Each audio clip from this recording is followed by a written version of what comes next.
تو رمضان سے متعلق ابھی آپ کے سامنے بات ہو رہی تھی، اور رمضان کا سب سے اہم عمل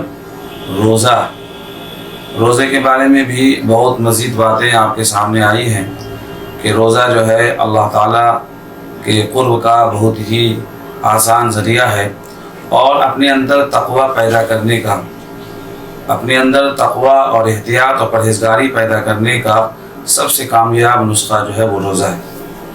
آج کی مجلس میں آپ لوگوں نے جو سوال کیا ہے، سوال یہ ہے کہ پچھلی مجلس میں تھوک کے متعلق اور آنکھ میں دوا ڈالنے کے متعلق تو حکم بیان کر دیا گیا، اور آج کا جو سوال ہے وہ سوال یہ ہے کہ ناک اور کان میں اگر دوا ڈالی جائے تو اس کا کیا حکم ہوگا۔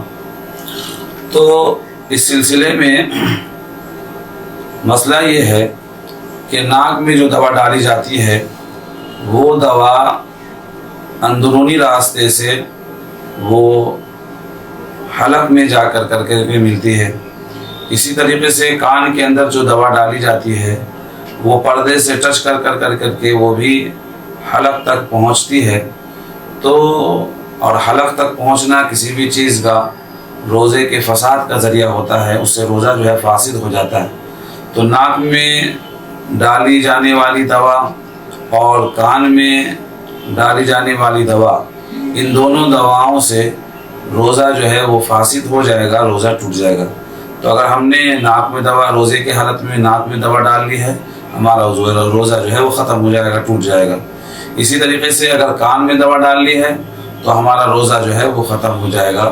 تو ناک اور کان میں ڈالی جانے والی دوا سے روزہ ٹوٹ جاتا ہے، ختم ہو جاتا ہے۔ اس بات کا خاص خیال رکھا جائے کہ روزے کی حالت میں ناک اور کان میں دوا ڈالنے سے پرہیز کی جائے، کیونکہ یہ روزے کے فساد کا ذریعہ بن جاتا ہے، روزہ ختم ہو جاتا ہے۔ اور روزہ جو ہے، رمضان کا روزہ اتنا اہم اور اتنا خاص ہے کہ اگر اس کو عام دنوں میں اس کی قضا کی جائے تو قضا کے ذریعے سے ایک حد تک اس کی بھرپائی تو ہو جاتی ہے، لیکن رمضان کے اندر روزہ رکھنے کے جو انوار و برکات اور اس کے جو ثواب ہیں وہ ثواب عام دنوں میں رمضان کے روزے کے قضا کے ذریعے سے حاصل نہیں ہو پاتا ہے۔